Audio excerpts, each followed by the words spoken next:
Bonjour, bienvenue sur Contre Pop Culture. Je suis content de vous retrouver pour une nouvelle vidéo. Aujourd'hui sur les nouveautés BD de ce mois d'octobre 2021. Un très très gros mois, peut-être le plus gros de l'année d'ailleurs, je pense. J'ai pas moins de 12 BD à vous présenter. C'est de très haut niveau, il y a vraiment du très très lourd. Et j'ai eu tellement de mal que du coup j'ai deux ex-aequo pour vous présenter la BD du mois que je vous présenterai à la fin de cette vidéo. Il y a de la SF, il y a du polar, il y a de la fantasy, il y a vraiment du fantastique, il y a plein de choses à vous présenter de très très bon niveau. Allez, c'est parti, on commence tout de suite avec de la SF. Le sang des immortels, adapté des romans de Laurent Jeunefort.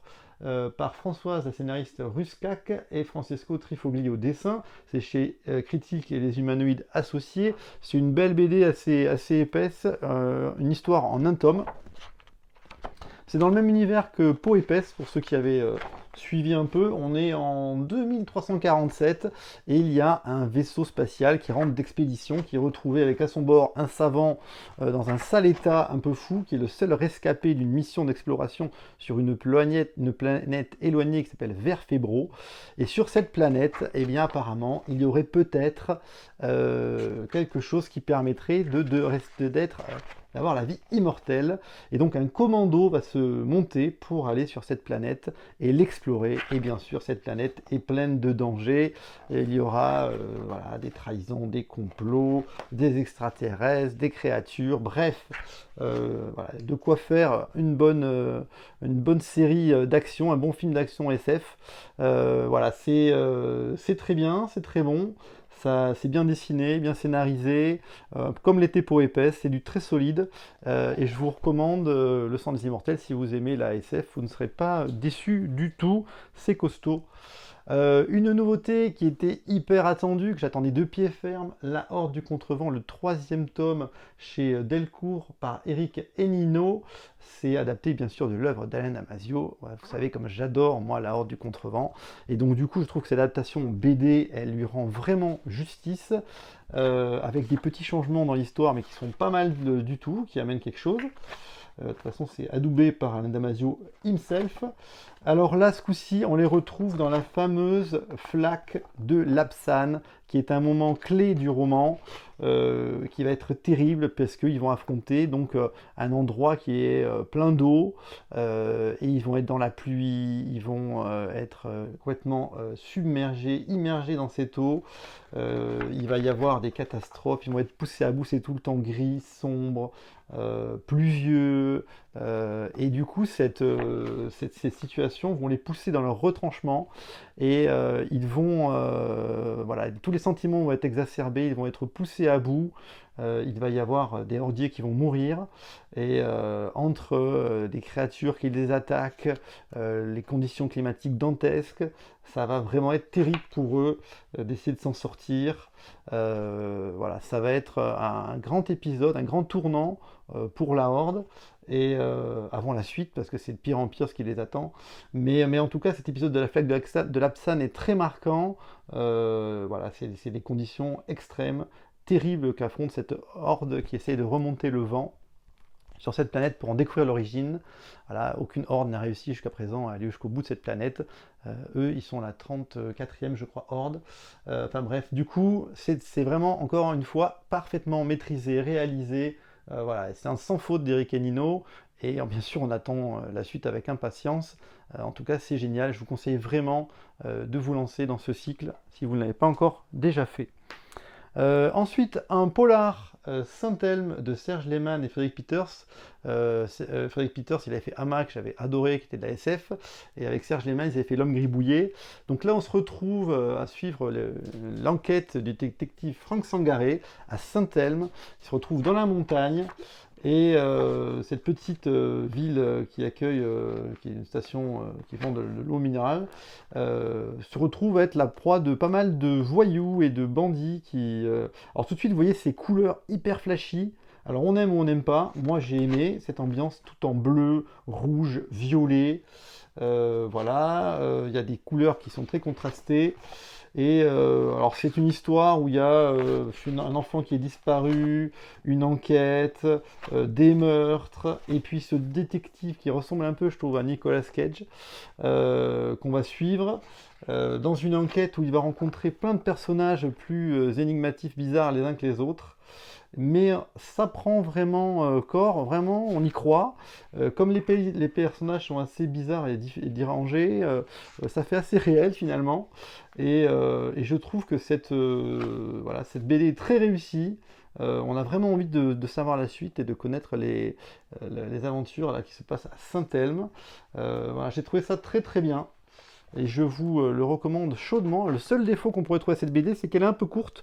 On aurait aimé que ce soit plus long. Voilà, maintenant, ça va être en plusieurs tomes, mais c'est très très très bien. Ensuite, on passe chez Air Libre avec de la fantasy par Mallier et Hubert. Alors, Mallier, il a fait Le Grand Mort, il a fait la suite de La Quête de l'Oiseau du Temps, il est dans le style un peu de dessin de Loisel. Et Hubert, c'est le regretté scénariste qui avait fait la saga des Ogres Dieux, qui avait fait Peau d'Homme, voilà, qui malheureusement, c'est son dernier scénario. Donc là, c'est le premier tome. La suite, je pense que ce sera fait par Mallier, sûrement avec les notes qu'avait laissé Hubert. On se retrouve dans un royaume de fantasy plutôt classique avec Arzur, un chevalier déchu, et son écuyer qui se retrouve approché par des sorcières qui vont lui passer un contrat d'aller sauver une princesse dans un château. Voilà, c'est plutôt classique comme début d'histoire, mais en fait c'est ça qui va être plutôt malin, c'est qu'en fait avec ce trame assez classique, eh bien le scénariste va prendre des libertés et tourner un peu l'histoire de façon différente, et les méchants ne seront pas forcément ceux que l'on croit. Le dessin est très très beau, franchement magnifique, de Mallier. L'histoire est intéressante, voilà, avec cette princesse ténébreuse, qui a des pouvoirs, et dont ce chevalier va s'acoquiner, va essayer de défendre contre son père, et contre le royaume, et contre ses sorcières. Tout le monde essaye un peu de s'acoquiner, de prendre son pouvoir. Et en tout cas, c'est très beau. On a vraiment plaisir à découvrir ce dessin, ces forêts, ces châteaux, ces créatures. Voilà, on s'attache à ce couple. Et j'ai beaucoup aimé ce premier tome de Ténébreuse. On va voir la suite, même si ça reste plutôt quand même classique. C'est très bien exécuté en tout cas. Toujours chez Air Libre, qui est vraiment une collection très très sympa, de qualité. Si vous aimez le polar, Cabane Manchette, ils en ont déjà fait plusieurs. Morgue Pleine, alors en fait, c'est souvent Patrick Manchette, c'est l'écrivain, et du coup Cabane, avec Headline, ils adaptent ces romans. Et donc là, ils vont adapter il s'appelle Eugène Tarpon, c'est les aventures de cet ancien gendarme qui s'est reconverti en tant que détective privé. On est dans les années 70, ça se passe en 73 exactement. Et donc ce détective privé un peu raté en France va être contacté pour enquêter par une jeune femme qui vient le voir à suite à un meurtre. Et donc du coup, alors lui, il est à moitié, voilà, il est assez violent, il est assez bas du plafond parfois, il est un peu alcoolique, c'est un sacré numéro en fait, ce Eugène Tarpon. Et donc on suit bien ses pensées et sa vie. Et du coup, dans cette enquête, où alors les personnages sont plus barrés les uns que les autres, là aussi, on n'arrive pas trop à comprendre, on n'arrive pas trop à suivre, mais lui il ne comprend rien, il se retrouve emmené, enlevé, suivi, attaqué de partout dans cette enquête sur ce meurtre de cette jeune actrice. Et du coup, eh bien, ce n'est qu'à la fin que ça se dénoue. Et pendant assez longtemps, on est un peu mené en bateau, mais il y a plus d'une centaine de pages, et à la fin, voilà, c'est en un seul tome, ça se dénoue. Voilà, plutôt de l'ambiance, voilà, pas de grandes scènes d'action, voilà, c'est du polar noir, ambiance, avec voilà, un côté très années 70, on retrouve un peu tout ce qu'on pouvait voir dans les années 70, c'est bien exécuté. Voilà, si vous aimez le dessin, c'est solide, voilà, une bonne enquête. Ensuite, chez Glénat, la suite de Nautilus de Mariol et Grabowski. Le premier tome était intéressant, il mettait un peu en place cette histoire où on a un jeune agent double qui se retrouve au milieu d'une véritable guerre qu'il a plus ou moins déclenchée. Il a besoin du Nautilus pour prouver son innocence, et donc il va aller libérer le capitaine Nemo. Donc voilà, c'est librement adapté des aventures de Jules Verne. Ils ont créé une histoire où eh bien, il va s'acoquiner avec le capitaine Nemo pour aller chercher au fond de l'océan cette preuve qui peut innocenter. Il s'appelle Kimball, et donc du coup avec Nemo, voilà, c'est surtout sur Nautilus, ce deuxième tome. Voilà, on rentre vraiment dans le cœur du sujet, et avec le Nautilus, les dessins sont très beaux. Ils vont essayer voilà, de résoudre les problèmes. Alors il y a des conflits, voilà, il y a de l'action. Franchement, c'est pas mal du tout cette série. Je trouvais le premier tome pas complètement réussi. Le deuxième tome m'a plus séduit. Voilà. Ces aventures de cet agent double voilà, qui fait équipe avec le professeur Nemo. C'est fait pour être en 3 tomes. C'est chez Glénat. Voilà, Nautilus, c'est pas mal. Action, espionnage. Et puis ce côté un peu SF aussi. Les éditions Corrette, qui sont plutôt dans les artbooks généralement, font une BD là, et c'est un beau livre qui sort là. C'est adapté de Luis Sepulveda, voilà, qui a fait ce fameux livre. Il en a fait plusieurs, mais son plus grand succès, c'est ça, c'est Histoire d'une mouette et du chat qui lui a appris à voler. Et donc le dessinateur Sévère, ou Sévère, je ne sais pas comment ça se prononce, a mis en image, en noir et blanc, l'histoire de ce chat. Voilà, c'est bien dessiné, c'est en noir et blanc, qui va se retrouver un jour dérangé par une mouette qui va s'écraser dans son appartement. Il était tranquille en train de bronzer, de se réchauffer au soleil. Et donc du coup, elle va lui laisser un œuf et lui promettre de s'occuper de son petit et de lui apprendre à voler. Et donc ce chat, bien embêté, il va essayer de trouver des solutions auprès de ses congénères, qui vont monter une véritable équipe de chats pour réussir à aider cette petite mouette. Donc c'est très sympa. Voilà, c'est un livre qui peut être lu par tous, hein, en particulier par les enfants. Voilà, c'est une morale, et c'est touchant, c'est beaucoup d'humanité dans l'histoire de ces animaux. Et le dessin est très bien fait, hein, tout en noir et blanc. Le livre est très beau, franchement, une réussite que ce roman graphique chez Corrette, voilà, que je vous recommande. L'histoire du chat, d'une mouette et du chat qui lui a appris à voler. Voilà, très très bien. Ensuite, on est toujours dans l'adaptation de romans. Là, on est chez Lovecraft. Et vous savez que j'adore particulièrement les adaptations de Gutanabe chez Kiun. Et donc là, c'est Le Cauchemar d'Innsmouth, qui est une nouvelle très très connue de Lovecraft, hein, voilà, une des plus grandes. Et donc Gutanabe, il continue. Alors là, c'est le tome 1, donc ça va être un peu, je pense, comme Les Montagnes hallucinées, en 2 tomes. Donc c'est du manga, ça se lit à l'envers, et c'est en noir et blanc. Vous allez voir toujours, voilà, le trait de Gutanabe, voilà. Alors si vous aimez les histoires fantastiques qui font peur, les ambiances noires, poisseuses, là c'est absolument fait pour vous.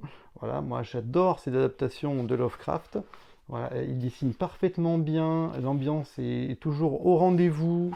Il a voilà, des doubles pages en noir et blanc qui font bien peur.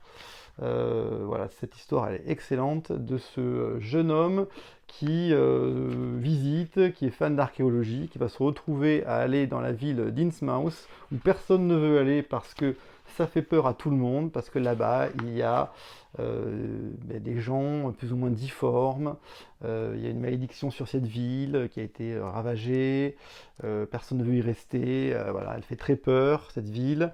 Il s'y passe des choses, et voilà, visiblement il y a une malédiction, et donc cette ambiance là de visite de cette ville terrible, voilà, on la ressent complètement, et c'est vraiment excellent. Gutanabe au top du top, toujours après chaque manga qu'il fait. L'adaptation de la suite de Siegfried, c'était une réédition d'Alex Alice, c'est le tome 3, le dernier tome, Le Crépuscule des Dieux. Magnifique cette réédition de Siegfried, donc je vous l'avais présenté à chaque fois. Et là, le troisième tome vient de sortir. C'est toujours superbement dessiné, mis en page. C'est magnifique, les couleurs Alex Alice, là, c'est très très haut niveau. Et donc c'est l'histoire des Nibelungen, voilà, des mythes nordiques, Odin, voilà, c'est super mis en page, c'est dessiné, ça a failli être adapté en dessin animé, d'ailleurs c'était fait pour. Voilà, c'est très très beau, et là c'est la conclusion des aventures de Siegfried qui va affronter le dragon Fafnir. Voilà, c'est top. Franchement, c'est magnifique ce qu'a fait Alice sur cette. Si vous ne l'avez pas, c'est en 3 tomes. Si vous aimez la fantasy ou voilà, ces mythes nordiques, la mythologie, voilà, je vous recommande absolument cette série en 3 tomes. Siegfried. Toujours un grand dessinateur français, Mathieu Laufrey, qui nous avait enchanté avec Long John Silver, est revenu tout seul, ce coup-ci sans d'horizon, avec Raven, chez Dargaud. Ça c'est le 2e tome, Les Contrées Infernales. Donc c'est une histoire de pirates, encore une fois. Alors le dessin de Mathieu Laufrey, il est splendide, il n'est pas à présenter, c'est un des meilleurs dessinateurs. J'avais présenté son artbook. Voilà, il est extraordinaire son dessin. Là, c'est une histoire de pirates.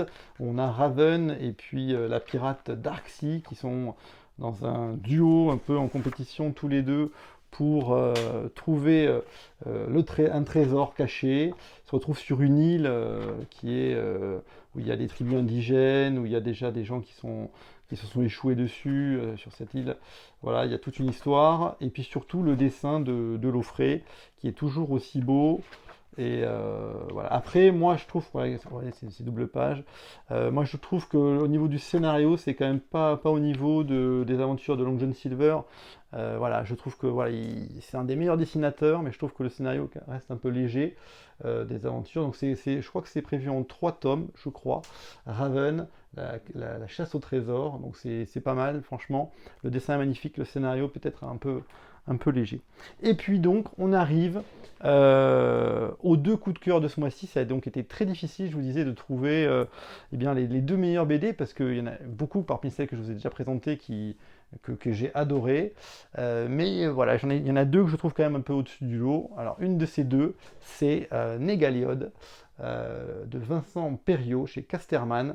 Donc ça, c'est le 2e tome. En fait, Négaliode, c'était censé être un one-shot au départ, je pense.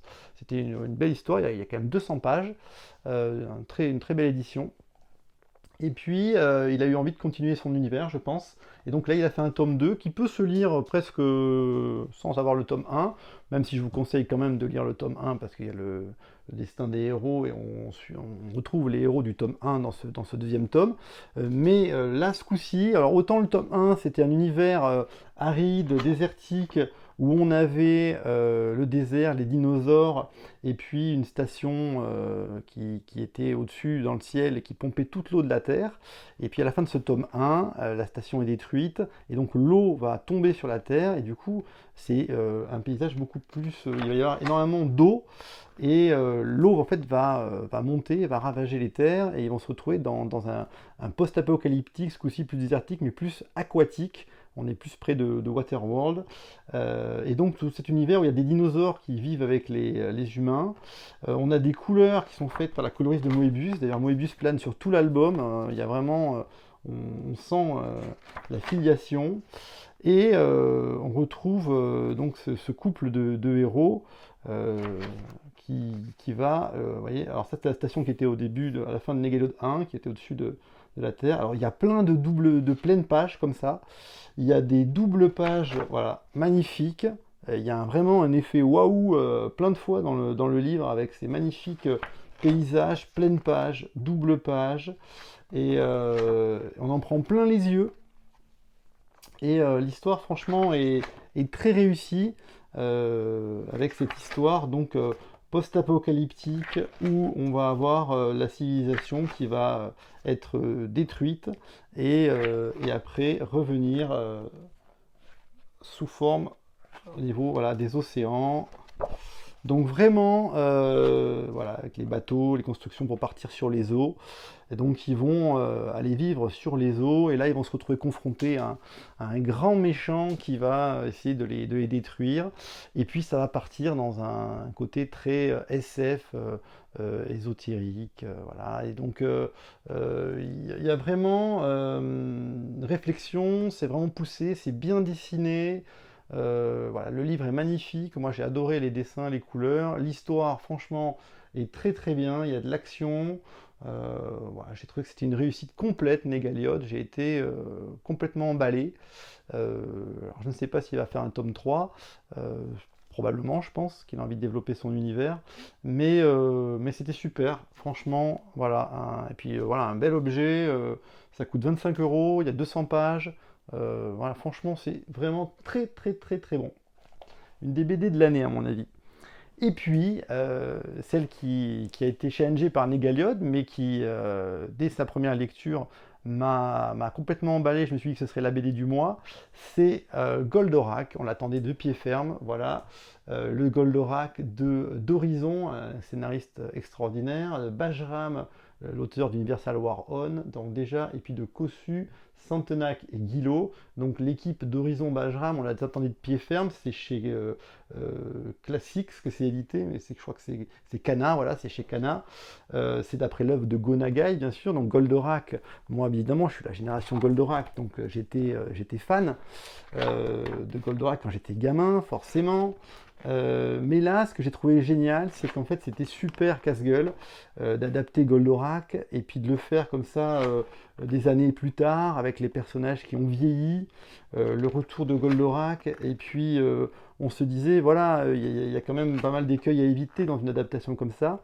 Et ce que je trouve incroyable, c'est qu'ils ont réussi partout en fait. Ils ont réussi à faire une adaptation plus mature, un peu plus violente, un peu plus pour des personnes un peu plus âgées, tout en conservant l'esprit de Goldorak. Voilà, ils ont réussi tout ce qu'il fallait pour faire aussi le côté nostalgie, retrouver les personnages, retrouver les vaisseaux. Voilà, ils ont absolument, je trouve, coché toutes les cases. En plus, le scénario d'Horizon est très malin. Il arrive vraiment à nous faire avoir des émotions. Il y a plusieurs moments où on se dit waouh, c'est super, c'est épique en fait, on se dit que c'est épique. Et voilà, et puis on a quand même les frissons, les poils qui se dressent quand on voit Goldorak ressortir. Franchement, le dessin, le scénario, et puis tout simplement voilà, vous voyez, la qualité d'image, et puis le plaisir de retrouver Goldorak. Voilà, ça suffit. Voilà. Et puis le scénario, je vous dis, vraiment malin, avec une critique aussi de la violence et de la guerre. Voilà, franchement, j'ai adoré ce Goldorak. Il y a quand même, c'est un beau livre, hein, il fait 25 euros lui aussi. Il y a 170 pages. À la fin, il y a un petit cahier graphique un peu qui vous explique comment ils ont fait l'adaptation. Voilà, les storyboards. Il y a aussi la lettre d'intention d'Horizon qui a écrit à Gonagai pour lui expliquer ce qu'il voulait faire. Voilà, note d'intention où il explique un petit peu comment il le voyait, et c'est exactement ça. Et en fait, ce sont des passionnés, des fans de Goldorak qui ont réussi à le ramener à la vie, et franchement, une réussite pour moi à 100%, donc largement mérité d'être la BD du mois. Voilà, donc c'était un mois super chargé, super intéressant, passionnant, avec plein de très bonnes nouveautés.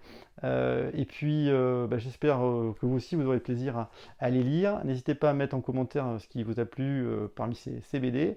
Et puis le mois prochain, eh bien, il va y avoir encore pas mal de choses, puisqu'on sera quasiment porte de Noël.